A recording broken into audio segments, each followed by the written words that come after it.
These are the words we never want to hear. Cabin crew and passengers, brace, brace.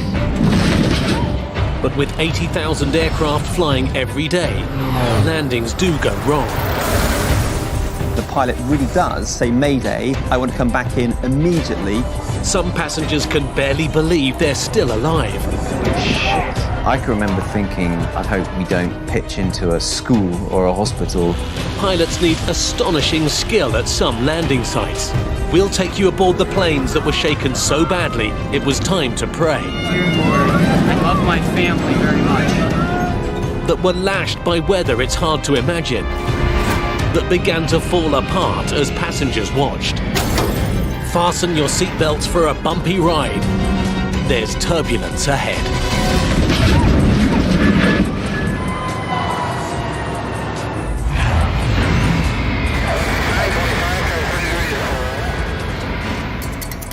As a plane weighing 70 tons approaches the runway at 150 miles an hour, pilots have to make split-second decisions.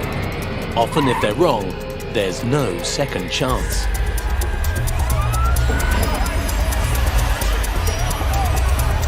The frightening incident that temporarily closed one of the nation's busiest airports. The nose gear of a crowded passenger jet collapses on landing at New York's LaGuardia Airport. July 22nd, 2013.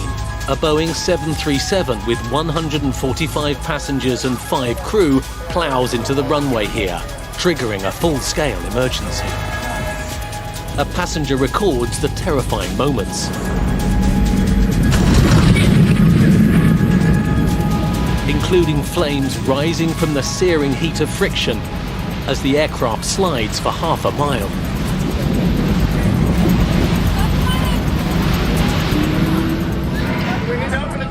No one seems to know what's happening. Have they crashed? Is the plane on fire?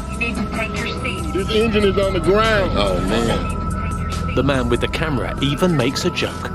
First time coming to New York and we crashed. All right. Take your seats. Please take your seats. A second passenger is filming as smoke starts to enter the cabin. This plane is not going to move. Suddenly, there's the sound of the escape slide inflating. It's an evacuation. Your purse, that's it. Cross your arms and jump. Sit down this way.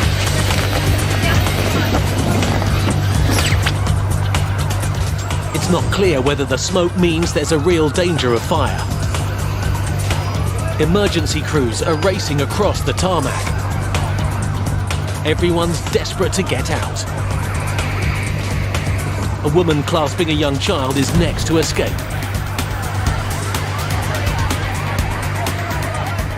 It's an emergency with all the confusion and tension that brings.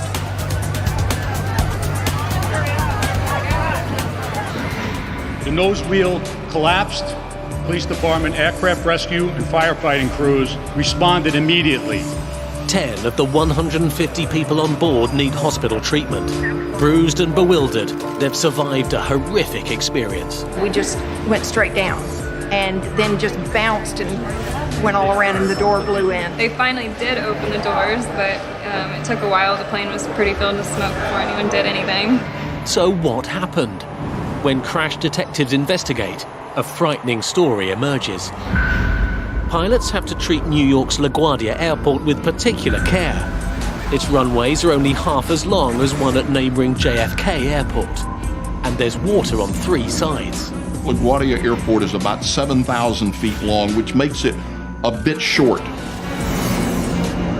This is a runway that you want to have it touch down at the proper place. Investigators home in on the cockpit voice recorder in the last seconds before the crash. And an extraordinary scene unfolds.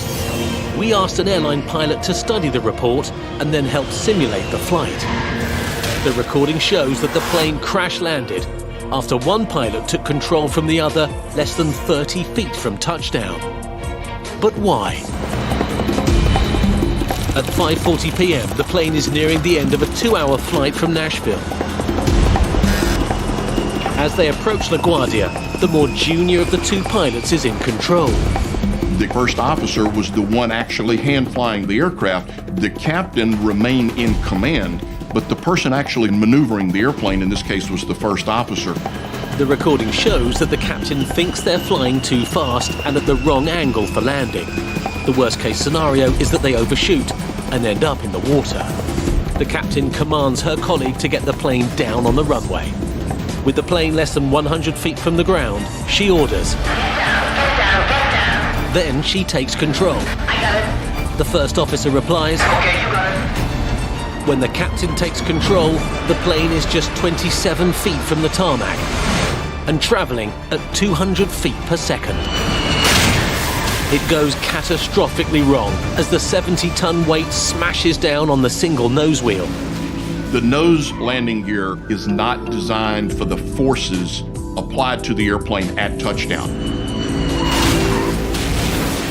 It's the main landing gear underneath the wings that are designed to withstand the loads as the airplane actually touches. Investigators found that when the captain seized control so close to the runway, rather than save the plane, she probably caused the crash. She lost her job. The first officer was sent for retraining. To wait as late as 27 feet to say, I want the airplane and take it is unusual. You're so close to the landing that it probably would warrant aborting the landing. The same decision faced the crew of this commuter jet. Flying in from London, it's buffeted by storm-force winds at Cork in Ireland. The wheels have actually touched down when the pilot decides it's too dangerous to continue and at the last minute takes off again. But at LaGuardia, it seems the captain made the wrong call. As these pictures were taken, the pilots were just about to switch control. We trust pilots to know what they're doing. It's when they're not sure that things get truly scary. When analysts looked at every crash worldwide in a 10-year period, they found that it's in these final seconds that we're especially at risk. And while flying is getting safer, more than half of the fatal crashes that do occur happen as the plane is coming in.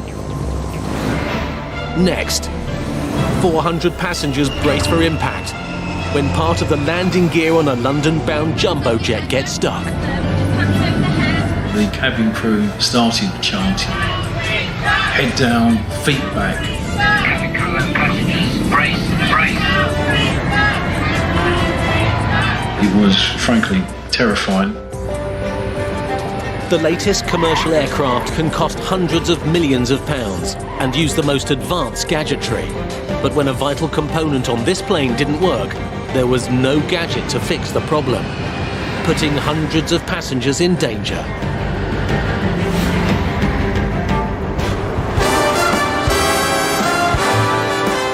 They were headed here. More than 400 tourists had boarded at London to spend New Year in Las Vegas. Kat Sterling also had a birthday to celebrate with her husband Trevor and friends. We'd spent a lot of money on the nice hotel and just to make the most of it. There were 3 of us who were turning 40, so the 3 girls. So. Their dream trip turned into a horror story, much of it caught on camera. More than 400 lives were on the line. When the decision had been taken, we're now going to actually have to land, assuming a brace position. It was frankly terrifying. We asked an aviation expert to study data from accident investigators and help simulate the flight using the latest computer technology. Peter Collins has also studied the evidence gathered by investigators. He's a former fighter pilot, a member of the elite RAF Red Arrows, and now a test pilot. So, after analysing all the data, here's a simulation of what happened. The plane's carrying 200,000 litres of fuel. That's 150 tonnes for the 13-hour flight from London Gatwick to Las Vegas. Just after takeoff, the first warning sounds. There seems to be a fault with the landing gear. The warning they got was abnormal. It was an amber warning. It's not an immediate action that they must take as you would with, say, a fire. Passengers thought there was no cause for alarm. There was no sense there was anything significantly wrong, but we'd need to return to Gatwick. We just expected, well, there's going to be some delay. We'll be back on another plane pretty soon. But it's impossible to land the plane right away. Having just taken off with all the fuel for America, they're overweight, they're above their maximum landing weight. So what they do is they climb to 10,000 feet, go over the Bristol Channel and jettison fuel so they can come back in to land at Gatwick. When fuel starts gushing from the wings, some passengers begin to worry. The first thing that was fairly alarming was the amount of fuel that was being jettisoned. Lots and lots of it. That was quite a spectacle because we were right by the window. Finally, after 20 minutes, dumping more than 100 tons of fuel, they're at the right weight for landing. But their real troubles are just about to begin. As the flight crew line up for the approach to Gatwick, they release the landing gear. But instead of 4 sets of wheels in the middle of the plane, there are only 3. The Jumbo has 2 outboard undercarriage legs and 2 inboard undercarriage legs. It's the right-hand one that's hung up. The worst-case scenario is the fact on landing, there's a possibility that the wing would drop. Remember, on a Jumbo, it's a low-wing aeroplane, and they're underslung engines. So those engines are very close to the ground to start with, especially the outboard one. Now with a chance that an engine could smash into the ground, cabin crew prepare the passengers for a possible crash. When you hear the command, brace, brace, you must adopt the brace position and practice the brace position now. Hands over your head, don't cross them, just hands over the head. You assume the position. Silly things go through your mind, such as, do I take my glasses off? Do I leave them on? If this goes terribly wrong, what will it be like? Will there be things flying up and down the cabin?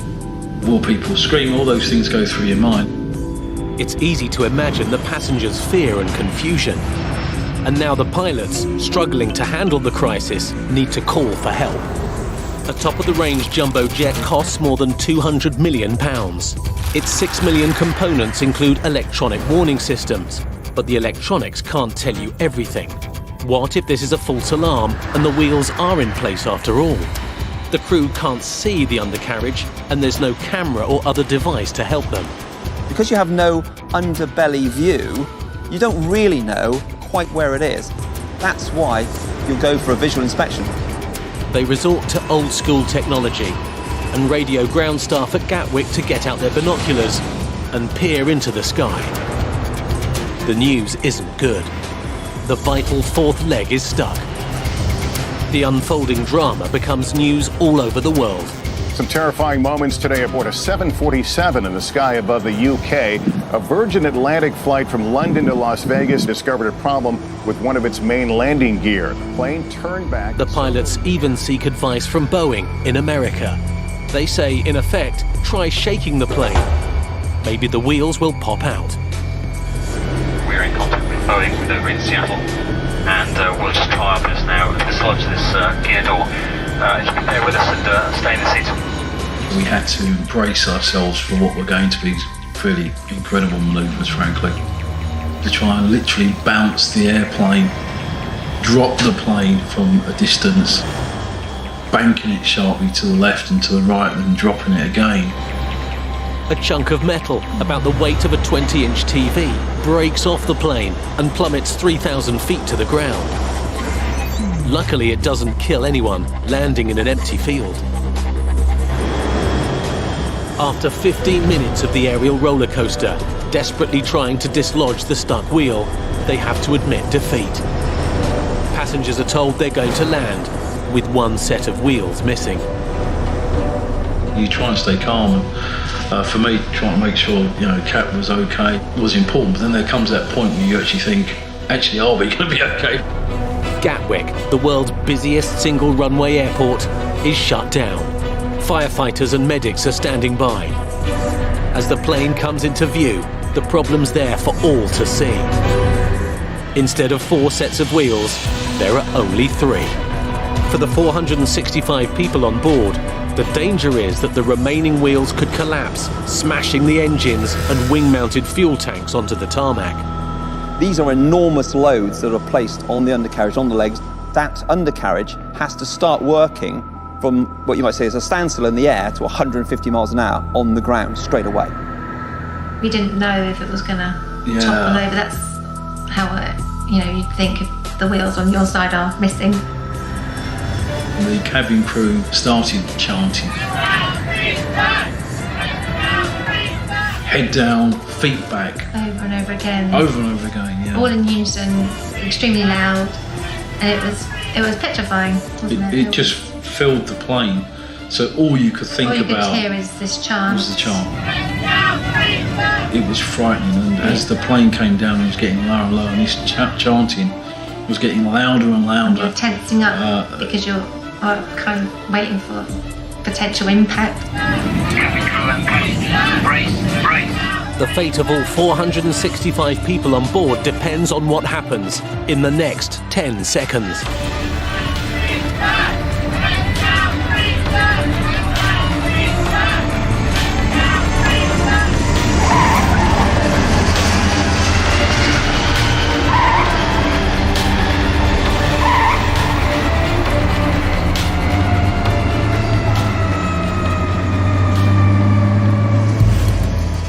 One tyre appears to burst in a cloud of smoke, but the landing gear holds up under the enormous strain.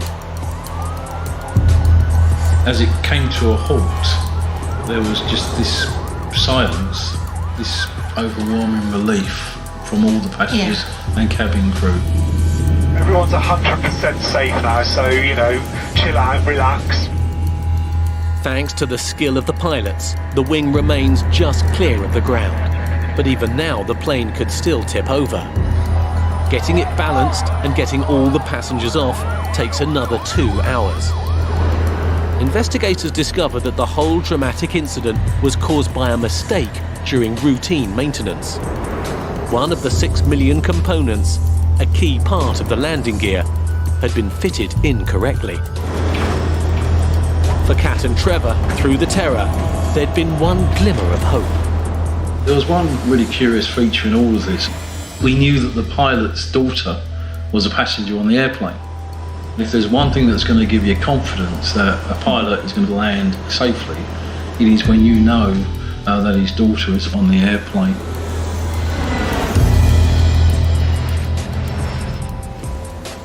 Landings that look terrifying happen every day at our next location, a paradise island, but with an airport like no other in the world. St. Bart's is a tiny island in the Caribbean, less than 10 square miles. It's spectacularly beautiful and difficult to get to, a perfect hideaway. A favourite with Hollywood stars like Leonardo DiCaprio and billionaires like Roman Abramovich, the Russian who owns Chelsea Football Club. But the rich and famous usually arrive by helicopter or by yacht. For everyone else, this is the only way in, and you pray that your pilot knows what he's doing.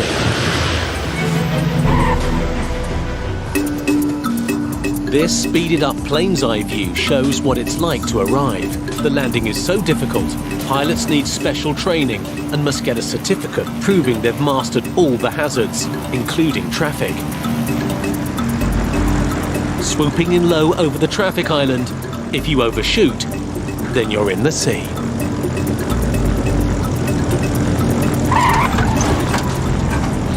Most landing strips are perfectly flat. This one makes first-time passengers, and probably pilots too, gasp in disbelief. Aircraft have to nosedive towards the runway, missing traffic by maybe 20 feet. It's one of the most difficult landing sites in the world, and easy to get it horribly wrong.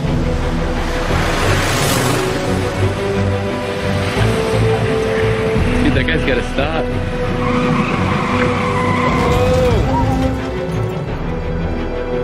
This pilot walked away from the crash. Every day, local airline pilots have to put their skills to the test. St. Bart's is probably our most difficult field.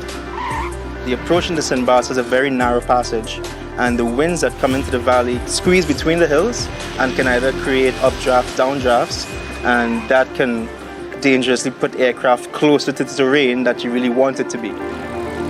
The training program to get that license to fly to St. Bart's leaves nothing to chance. They do 5 landings with emergencies, simulated engine failures, aborted takeoffs, things like that.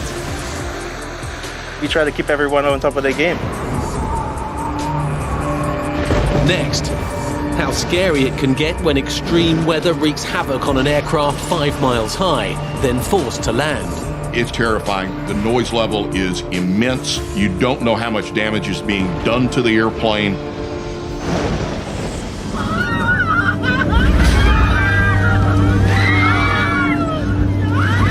On December the 16th, 2014, turbulence hit this flight, heading for Dallas, Texas, with passengers recording the mayhem throughout.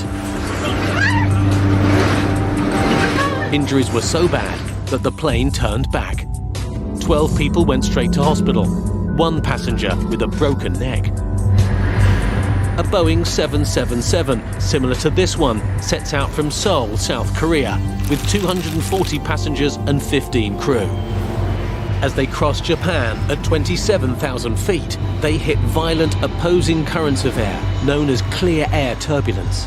Clear air turbulence can come up, and if it does, it comes up without warning. It's invisible, not only to the pilot's eyes, but also to the electronics on board the plane.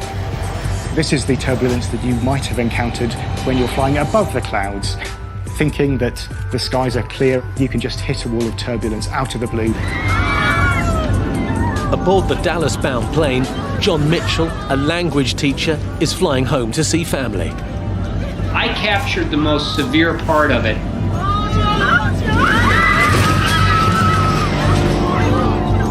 I had never been as frightened in my life as I was at that moment. Amid the turmoil, John Mitchell says a prayer. Dear Lord, please let us land safely. I love my family. I love my family very much. In business class, it's just as bad. I've never seen anything like this in my life. I fly all the time. This is nuts. Passengers have to hold on tight. Broken crockery is scattered around. Show me the bowl that hit your head. It broke. Hey. Because the turbulence is so sudden, heavy food carts are still in the aisles. One flight attendant was holding on to it with her hands. Her feet hit the ceiling of the aircraft. She went down, and the food cart landed on top of her. Another flight attendant to my left hit her head on the ceiling of the airplane and broke the exit sign. In turbulence that strong, there will be periods of time when the passengers are in free fall, literally weightless. Gravity can't pin them down strongly enough, so they will lift up out of their seats. The guy that was behind me bounced out of his seat, hit his head on the roof of the airplane, knocked himself out. The injuries are so severe, the plane has to land. Tokyo is nearby, and already on touchdown, medical teams are standing by. An American Airlines flight from South Korea to Dallas hit severe turbulence. This was one of the worst turbulence incidents in recent times. Some scientists believe that there's even worse to come. We do have good reason to believe that the frequency and strength of clear air turbulence is strengthening on some flight routes. There's more friction between the layers of the atmosphere in the jet stream, and that's causing an increase in the average strength, but also an increase in simply the amount of turbulence in the skies. If he's right, then flying may become more uncomfortable, more scary even. As we're always advised, better keep that seatbelt fastened. Next, how pilots contend with the world's shortest runway. You have to have a plan of action just in case something goes wrong. Minimum. And a plane circles London, both engines damaged, one of them on fire. There was some sort of explosion. That was pretty scary. There was only one engine left. Every day, 200,000 travellers pass through London's Heathrow Airport. It's the busiest in Europe, with aircraft heading for 170 different destinations. On May the 24th, 2013, all this was brought to a shuddering halt. This is the occasion when the pilot really does say, Mayday, I want to come back in immediately, clear everything out of the way, I want an immediate landing. The plane, with 80 people on board, landed with just one engine, the other on fire. One passenger, John Chaplin, summed up the experience in just a couple of words. Holy shit. Experts spent 2 years investigating. We asked an airline pilot to study that data, then simulate the accident. It should be a 2-hour flight to the Norwegian capital, Oslo. But immediately on takeoff,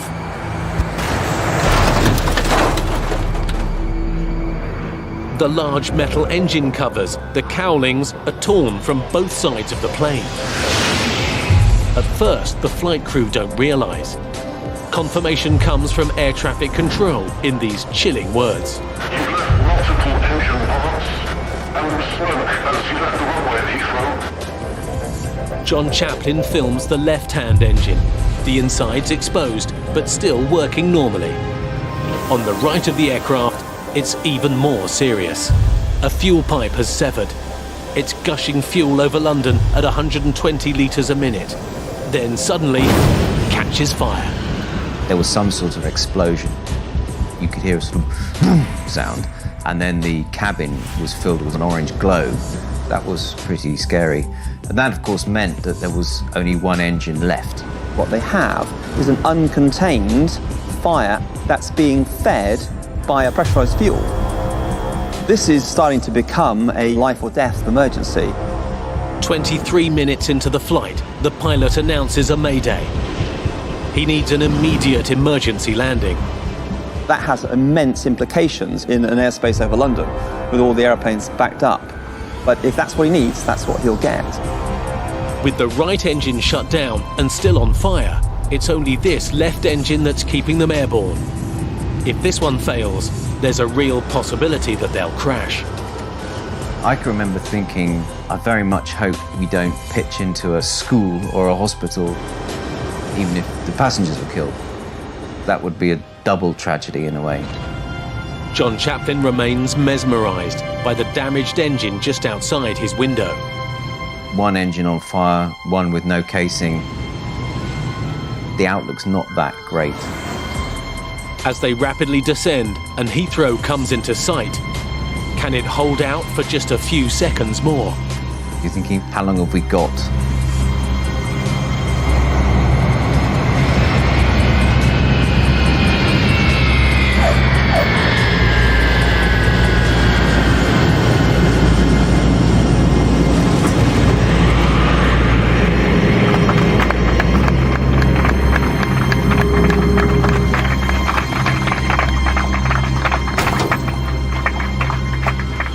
Ladies and gentlemen, as you can see, we have safely landed.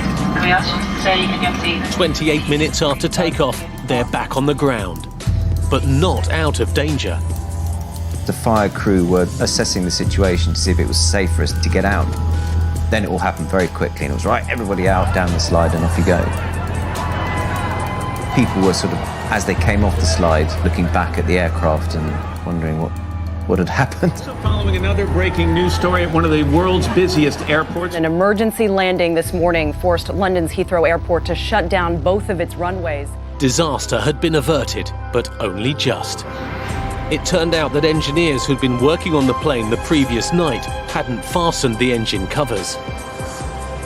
Photographs taken coincidentally just before departure show one cover partway open, and also the latches in the open position. But it wasn't spotted by ground crew or one of the pilots in their pre-flight checks.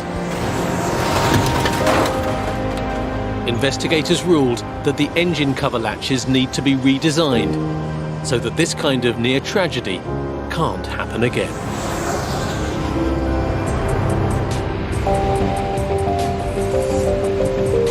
Flights turn scary when equipment fails. But at our next location, they're scary simply because of where it is. You need special pilots and special aircraft to land here, and it has a unique claim to fame.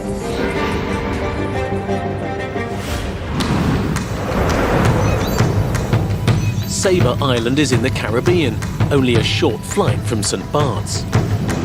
But that short flight can sometimes be scary. At less than 1,300 feet, it's the shortest commercial airstrip in the world. It's very short. We have a specially designed aircraft, so we can stop on a dime once we land.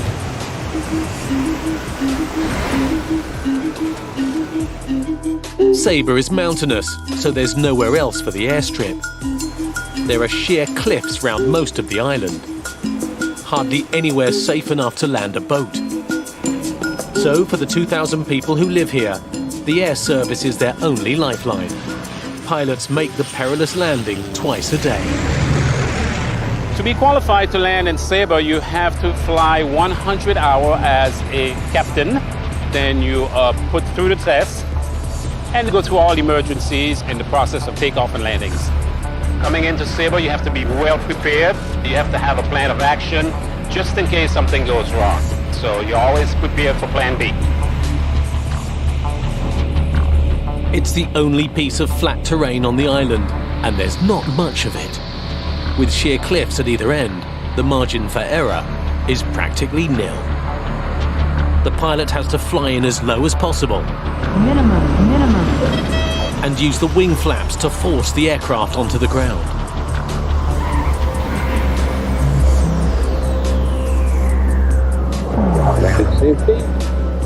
This was a good day to land in Sabre. The 20-mile-an-hour wind blowing straight down the runway acts like a brake. They can stop more quickly and take off more quickly too. There have been crashes, but remarkably, no one's ever been killed here. But one thing Sabre's never experienced is the invisible terror, which pilots fear most of all. Some terrifying moments on Friday for passengers on board a Delta flight from Boston to Salt Lake City.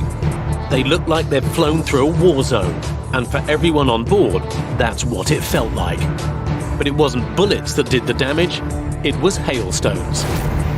And there's one part of the world that's earned a fearsome reputation. Let's move over to North America and the United States here.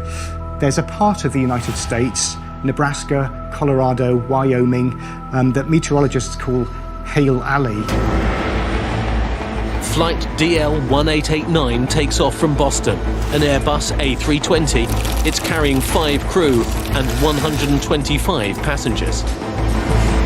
3 hours into the flight, they hit turbulence. Again, just turn down the seatbelt sign. I remember hearing some kind of crashing against metal. It was just incredibly loud, and I looked off to the side at the wing and started to see flashes. The turbulence was just incredible at that point. They're at 34,000 feet, a little after 8 p.m, when the danger erupts from nowhere. It's essentially somebody throwing rocks at the airplane. The windshield may shatter, you're going to have engine anomalies, the noise in the cockpit will be very loud. Passengers aren't aware that they're now literally flying blind. But some doubt whether they're going to survive at all. People were crying, people praying. I was texting my wife at the time, saying, hey, if this is the real thing, then, I definitely love you, I love the kids. We descended for a solid minute and a half. It felt like we were going down. They're heading for the nearest airport, Denver. They burst out of the hailstorm, but the pilots still face an incredible challenge. The tricky part is putting it on the ground. You need to see the runway to be able to land on it. I would have to basically get over the runway, chop the power, and then just let the aircraft settle down onto the runway.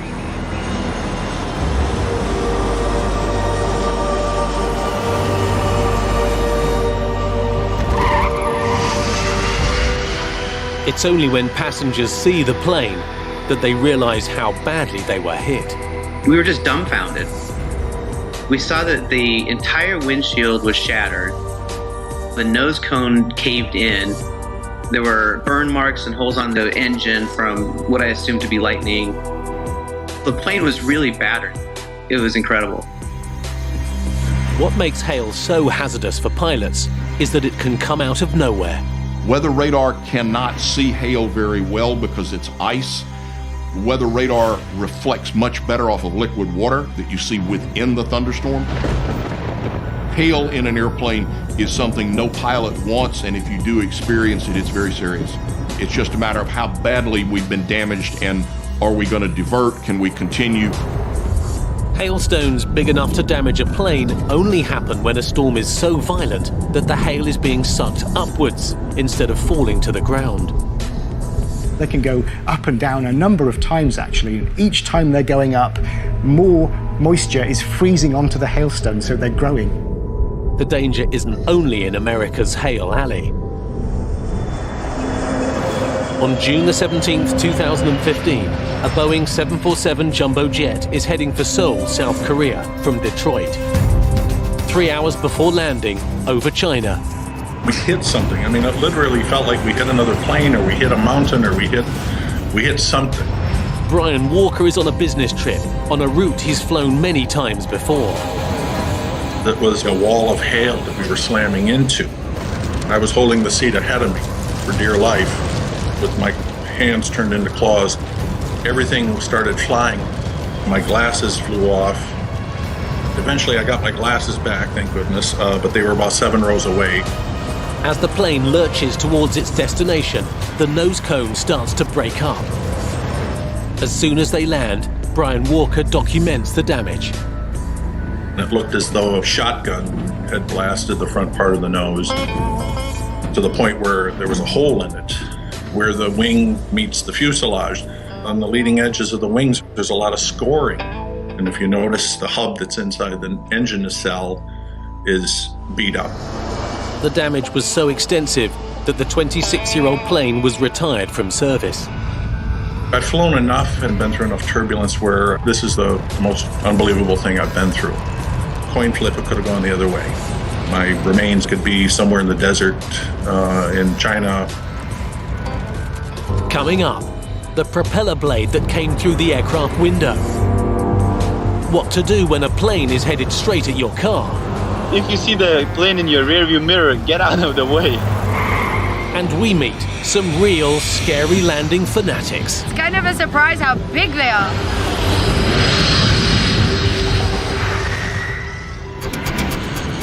Some landings look so scary, it's hard to imagine that anyone could walk away.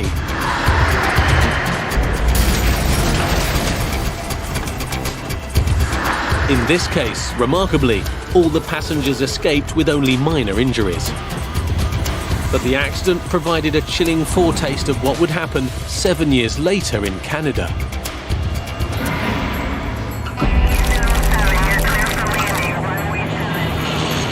The same type of plane, a de Havilland Dash 8, is coming in to land at Edmonton Airport. Just after touchdown,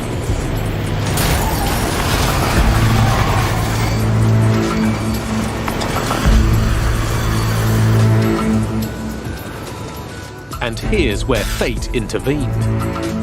One of the plane's propellers has broken off and sliced into the cabin. The prop came in and then the interior of the plane came down and smacked me out. The guy I was sitting with said I just dropped and he thought I had died.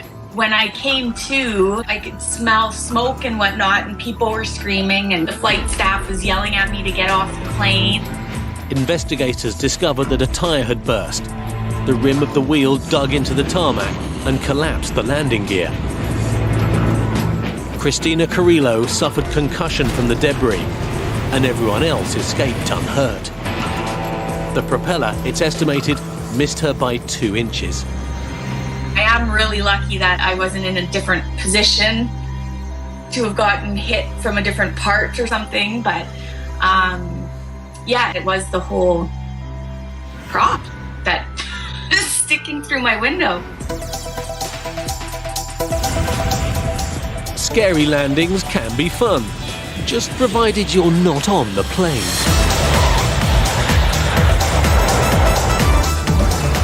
Some people make a hobby of seeking out the lowest, loudest landing, then stand in the way. Europe's top spot is the Greek island of Skiathos. Oh, yes.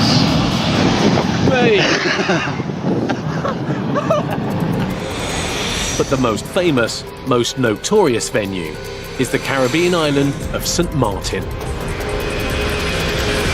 It's kind of a surprise how big they are. It's huge and it's loud and you don't realize how much wind is blowing underneath it. The runway is only 2/3 the length of Heathrow, but takes the same size planes. That means they have to land as close to the start of the runway as possible and come in low. Plane spotters travel from all over the world to get this close to their favourite aircraft. And it's the perfect spot to experience the power of a jet plane engine. We're waiting now for one to take off. We want to be behind it. The jumbo jet that calls here twice a week is the one the fans love best.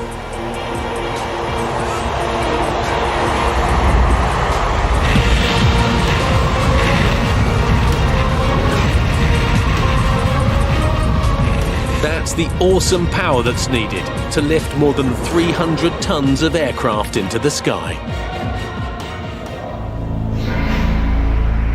St. Martin and Skiathos are certainly two of the world's more unusual airports, but they come in all shapes and sizes. In fact, there are 42,000 of them dotted around the globe.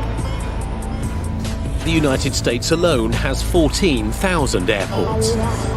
But as our last scary landing demonstrates, sometimes there isn't one near when you really need it. This was the scene on the traffic monitor one quiet Sunday on the US northeast coast. Nothing out of the ordinary until...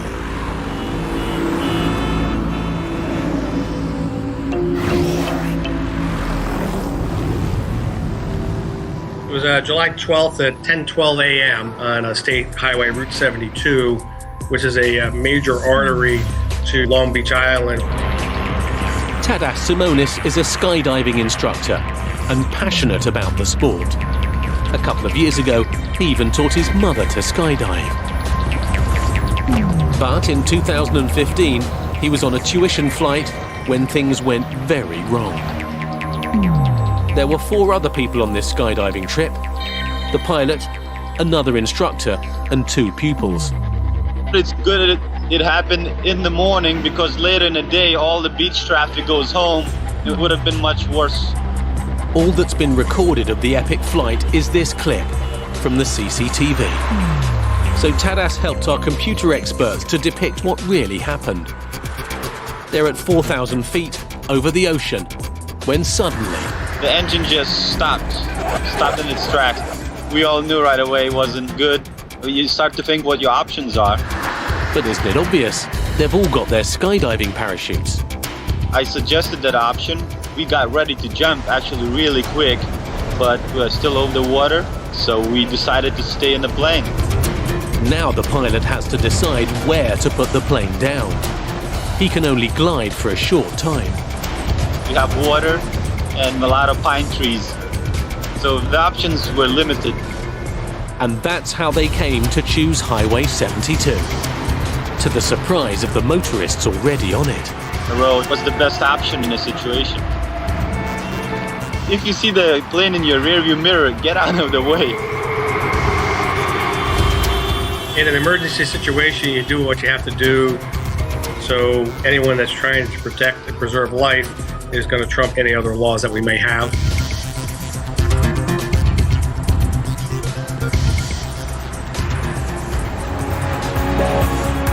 So they escaped with their lives, and they didn't get a ticket either. It wasn't me, it was the pilot who did a great job. And of course, luck plays a big part. The universe had a different plan for us that day.